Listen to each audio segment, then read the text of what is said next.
जीव स्वयं नित्य निरंतर कर्मों के जाल को रच रहा है और अपने आप को बांध रहा है।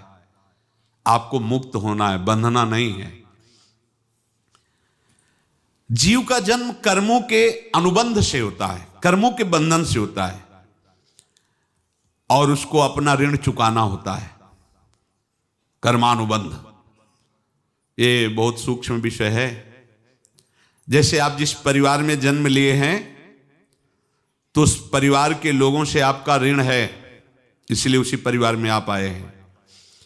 और ऋणानुबंध उसको बिना चुकाए या बिना वसूल किए आप वहां से जाएंगे नहीं।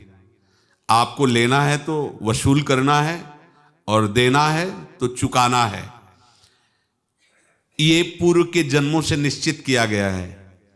जैसे किसी के यहां पुत्र हुआ, जन्म से ही पैसा खर्चा शुरू हुआ, जो बड़ा हुआ तो उद्दंडता के द्वारा मार पूरे परिवार को क्लेश पर क्लेश देता चला जा रहा है।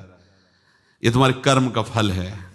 या ऐसे शक्तिहीन बुद्धिहीन ऐसे पागल पूरे जीवन सेवा करो, तुमसे अपना हिसाब चुकाने के लिए वो आया है। अब परिवार के जो सदस्य जुड़े आके, मतलब पत्नी आते ही पूरी हृदय में आनंद, परिवार में आनंद, और जीवन भर वो आनंद ही सुख देने के लिए उसका जन्म हुआ। वो अपना ऋणानुबंध मुक्त, और आते ही भयंकर क्लेश खड़ा कर दिया, बीच में दीवाल और झगड़ा वैसा, फिर अतरे दिन मारपीट शुरू, कलह अशांति, पूरा जीवन नरक हिसाब करने आए। यहां ऋण चुकाए बिना कोई जा नहीं सकता, ऋण चुकाना पड़ेगा। किसी का ऋण वसूल करना है तो किसी को ऋण चुकाना है, दोनों काम करने होते हैं। अनेक जन्मों में अनेक लोगों के साथ हमने जो बर्ताव किए हैं, अच्छे या बुरे, वो होंगे। अब किसी आदमी को हम जानते नहीं, अचानक मिला, अचानक टक्कर लगा और मार पीट गाली गुप्ता सब कर दिया, चुपचाप सह लो। क्यों? ये आपका हिसाब है, पूर्व का हिसाब। हमारा उससे कोई द्वेष नहीं, कोई संकल्प नहीं। अचानक घटना घटी और हमसे द्वेष करने लगा, हमें पीटने लगा, हमें गालियां दे, ये हिसाब है, चुपचाप सह जाओ। अपने घर का भाई ही भारी दुश्मन बन गया और क्लेश दे, हिसाब है। एक प्रभुदत्त ब्रह्मचारी जी की वाणी में पढ़ा था, एक महात्मा जी भ्रमण करते थे तो उस समय असरफियां चलती थी, मोहरे असरफियां, तो उनको भेंट में देते लोग। तो या तो ठाकुर सेवा में लगे तत्काल, या संत सेवा में तत्काल लगे, उसका संग्रह करके डोलना ये ठीक नहीं है। बैरागी के लिए सिद्धांत में ये ठीक नहीं है। तो जब 2, 4, 6, 8 ऐसे मोहरे हुई तो उन्होंने विचार किया कि और भ्रमण करके जब काफी मोहरे हो जाएंगी तो प्रयागराज में जब कुंभ पड़ता है, एक बार पूरे सब अखाड़े के संतों को, अलग अलग संप्रदाय सब संतों को बुलाएंगे और सबको पुआएंगे। अब साधु है तो यही विचार करेगा, और क्या विचार करेगा। तो उन्होंने ऐसे डंडा बनवाया, बेंत, जो ऊपर से चूड़ीदार और भीतर पोला, और मोहरे उसमें डालते गए। और भ्रमण, जहां जहां श्रद्धालु भगत थे सबके यहां जाना और इच्छा रखना कि एक मोहर तो दे दे दक्षिणा में। कामना कोई भी हो वो बांधती ही है, ध्यान रखना। इसीलिए प्रभु जो चाहे वो करे, अपनी चाह नहीं रखनी चाहिए, अपनी चाह प्रभु की चाह में मिला देनी चाहिए। धीरे धीरे वो छड़ी भर गई। भ्रमण करने वाले महात्मा चूड़ी लगाई, इंतजार करते रहे। जब प्रयाग का कुंभ पड़ा तो चले। तो रास्ते में एक गांव में पूछा जाता है, जैसे कहीं रुको कि कोई श्रद्धालु ऐसा है जो संत सेवी है। तो कुछ लोगों ने बताया, हाँ एक परिवार है बहुत संत सेवी है और आपको मिलाते हैं उनसे। आइए महाराज, घर में रुका, खूब अच्छा हलवा पूड़ी पवाया, और जो घर के मालिक थे चरण दबाए। चरण दबाते दबाते उनकी दृष्टि पड़ी उस डंडे पे, इतना मोटा और ऊपर से कुछ चूड़ी सी भी नजर आ रही। इस डंडे में तो कोई रहस्य है ही है। अब महात्मा जी को खवा पिला के सुला दिया। महात्मा जी जब सो गए तो पत्नी से धीरे से कहा, वो डंडा लाओ बाबा जी का डंडा। और वो चूड़ीदार जो ही खोला पलटाया तो सैकड़ों मोहरे। ऐसे संत रोज पधारे भगवान, तुम आनंद हो जाए फिर क्या। पत्नी से कहा, नाप के कंकड़ लाओ। वो तो महात्मा जी तो खाए खीर पूड़ी, आराम से सो रहे। रात में पूरी प्लानिंग करके उसमें कंकड़ भर के चूड़ी लगाकर सिराने रख दिया, सारी मोहरें हटा ली। महात्मा जी आराम से छड़ी उठाए तो वजन पक्का। वैसे बड़े लोग चतुर होते हैं, पर ये नहीं जानते कि कर्म कितना भयानक होता है। और उनकी कोई संतान नहीं थी, पर धन में इतना प्रेम उनको था। बहुत सावधान। साधु महात्माओं के पास जो अर्थ है, गृहस्थी अगर आता वहीं से है, पर अगर उसको जोर जबरदस्ती या किसी छल कपट से, तो वो उसका विनाश ही करता है। आज तक का प्रमाण है। अब उनको ये भाव पता नहीं होगा, या पता होगा तो लोभ के कारण वो उसको मान नहीं पाए होंगे। महात्मा जी गए प्रयाग में, किसी अखाड़े पर रुके और वहां प्रार्थना की कि कल जो है संपूर्ण अखाड़ों का निमंत्रण किया जाए और सब संतों को भोग पवाया जाए और उनको दक्षिणा भी दी जाए। महंत ने सोचा कि बहुत बड़ा है तो उत्सव है, क्योंकि प्रयाग में कितने हजारों संत महात्मा सब। तो उनका महाराज बोरों इसमें चीनी और टीनों घी लगेगा, सब व्यवस्था। बोले आप मंगाइए, एक एक हिसाब हम करेंगे, हमारे पास सब व्यवस्था है। बोले कुछ तो पहले दे दो, वो इकट्ठे देंगे हम। उनको था कि अगर हम छड़ी खोला और दो चार मोहरे दी, किसी को पता लग गया तो गड़बड़ हो सकती। बोले हम भंडारे के समय आखिरी में सब कुछ आपको दे देंगे। ठीक है। वो अपने पास से पैसे लगाकर खूब जितना सामग्री सब लाए, लाखों की, और सब संतों को निमंत्रण कर दिया। संत जन निमंत्रित हो गए, भंडारा बन रहा है। तब वहां के महंत है और उनका देखो भंडारा भी बन रहा है, संतों को निमंत्रण। अब आप अर्थ की व्यवस्था कीजिए, क्योंकि इतनी बड़ी हमारी सामर्थ्य नहीं थी जितना हमने किसी तरह हमने व्यवस्था की। अब मुझे अर्थ चाहिए, तभी आगे की व्यवस्था बढ़ेगी। संतों को दक्षिणा देंगे और जिनसे अर्थ लिया उनको दे। देखो रसोई बन गई है सब। उनका छत में विश्वास नहीं तो ये अभी चूड़ी खोली। उनको तो था ना कि मोहरे हैं, कंकड़। तो अब जैसे कितना उनको सदमा लगा होगा। हजारों संतों का निमंत्रण, रसोई बन, मतलब संत हो के छल कपट। तो उनका महाराज आपने तो हमारा नाश कर दिया, जो महंत थे। अब बताओ रसोई बन गई, संत निमंत्रित हो गए, और आप ये कंकड़ दिखा रहे हैं हमको।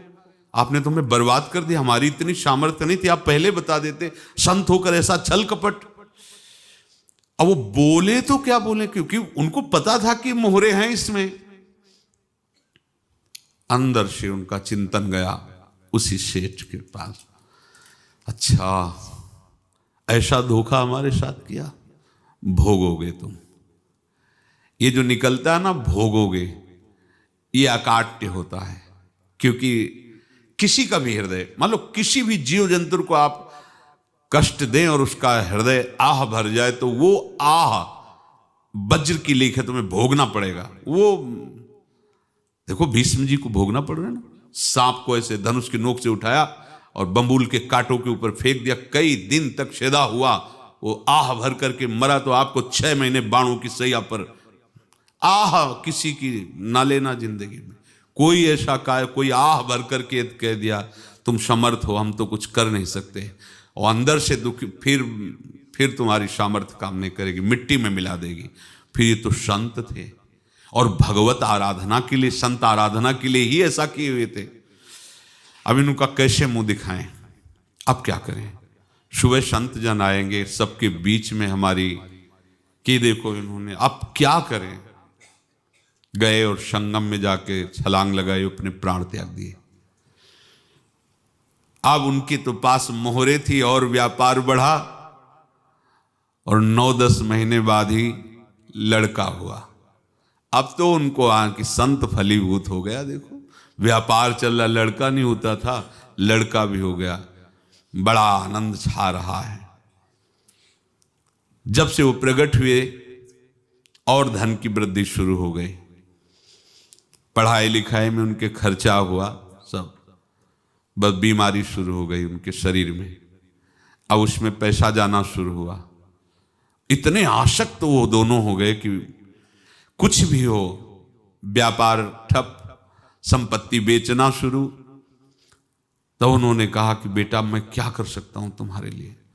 बोले हमारी अंतिम इच्छा है प्रयाग चलो, और जितने प्रयाग में संत महात्मा सबको एक बार भंडारा करवाओ, हमारी इच्छा अंतिम है, क्योंकि अंतिम यही इच्छा थी। तो बोले अब ज्यादा संपत्ति तो नहीं रह गई, तो बोले घर बेच दो, मेरे लिए ही तो है, बेच दो, मुझे लगता मैं बचूंगा नहीं, पर मेरी अंतिम इच्छा पूर्ण कर दो।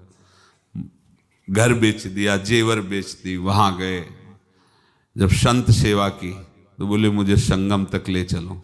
संगम तक ले गए और बोले समझे तुम चुराए थे और हमने उसको छीना है, कुछ नहीं रह गया तेरे पास कुछ, अब केवल ममता और आसक्ति में जलकर मर और नरक प्राप्त कर। मैं वही महात्मा हूं जिसकी तूने मोहरे ली थी, शरीर छोड़ दिया। महात्मा को जन्म लेना पड़ा और इनको दुर्गति भोगनी पड़ी। ऋणानुबंध होश में, ऐसा नहीं कि आप जो कर रहे हैं कोई देख नहीं रहा, कोई हिसाब किताब नहीं, जो कर रहे हैं अवश्य में भोक्तव्यम, बहुत सावधान। अनेक जन्मों में अनेक लोगों से जो कुछ लिया दिया है, इस लेने देने को मिटा देने के बाद ही तुम मुक्त हो गए। इसीलिए एक उपाय है, लेना न देना मगन रहना। क्या? मालिक को समर्पित हो जाओ, मालिक को अपना माना हुआ समर्पित कर दो, खत्म। अहम त्वाम स्वरूपापेभ्यो मोक्षयिष्यामि, सब खत्म, आगे पीछे लेना देना सब खत्म। एकादश स्कंद में भगवान श्री कृष्णचंद्र जी ने कहा जो मेरे चरणों का आश्रय लेकर मेरा भक्त मेरा भक्ति करता है, उसके पितृ ऋण, मातृ ऋण, देव ऋण, ऋषि ऋण, सब ऋणों से मैं मुक्त कर देता हूं। बस यही एक उपाय है जो इसके बंद करने का उपाय भक्तों के लिए है, वो यही है, भगवान की शरण में होकर अपना माना हुआ पूरा भगवान के अर्पित कर दो। अर्पित करने का तात्पर्य उसमें अहम हटा दो। त्वदीयं वस्तु गोविंदम तुभ्यमेव समर्पये। जिनसे तुमने सेवा करवाई है उनकी सेवा करनी पड़ेगी, जिनसे तुमने जो कुछ लिया है उनको देना पड़ेगा। ये लेने देने का व्यापार जब तक समाप्त नहीं होगा तब तक तुम्हारा जन्म मरण चलता रहेगा। अब आपको यहां समझना है, यदि आपसे किसी ने पैसे लिए और बेईमानी करके नहीं दे रहा है तो आप उसको गाली मत दीजिए, आपने बेईमानी की थी इसलिए आपकी बेईमानी हुई है, ले गया, कोई बात नहीं है, बंधन से मुक्त हुए, जो बोझा था चला गया। उसको ऐसा ना देखे कि ये बेईमान हमारे रुपए मार लिए, अब जो कुछ होगा देखेंगे। अगर आप आगे नया कुछ करते हैं तो फिर आगे का हिसाब आपको भोगना पड़ेगा, ध्यान रखना। ऐसा नहीं है कि आपको भोगना नहीं पड़ेगा। एक ही उपाय है कि अब जो शरीर धारण किए इसी में जो भोग ले, आगे ना होना चाहिए। तो क्या करे? सर्वतो भावेन भगवान की शरण ले ले।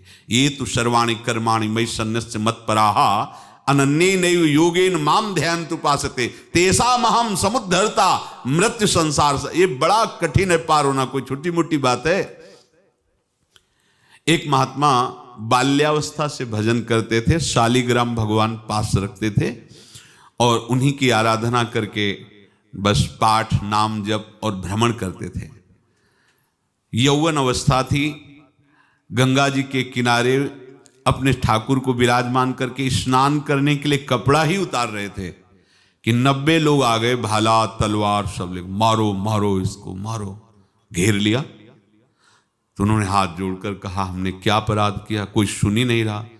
तो उन्होंने कहा मार तो डालोगे ही आप, 90 लोग, हम कोई अस्त्र शस्त्र तो लिए नहीं, एक बार हमें गंगा में डुबकी लगा देने दो और अपने ठाकुर को स्नान करा देने दो, फिर इसके बाद आप मार देना। भगवत इच्छा से वो लोग रुक गए, स्नान किया और अंदर से प्रार्थना की, प्रभु ये क्या लीला है आपकी, आपके सिवा मेरा कोई है नहीं और ये मुझे मारना चाहते हैं।